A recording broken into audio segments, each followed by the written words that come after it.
A tornado warning remains in effect until 7:45 p.m. for southeastern Davis County.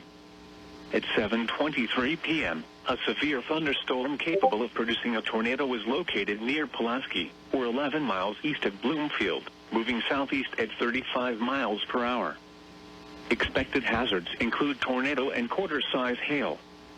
This is a radar-indicated threat. The following impacts are expected. Flying debris will be dangerous to those caught without shelter. Mobile homes will be damaged or destroyed. Damage to roofs, windows, and vehicles will occur. Tree damage is likely. Locations impacted include Pulaski. Take cover now. Move to a basement or an interior room on the lowest floor of a sturdy building. Avoid windows.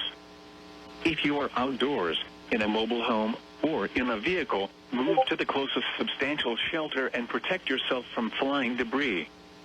Repeating, a tornado warning remains in effect until 7:45 p.m. for the following county: Davis, Iowa.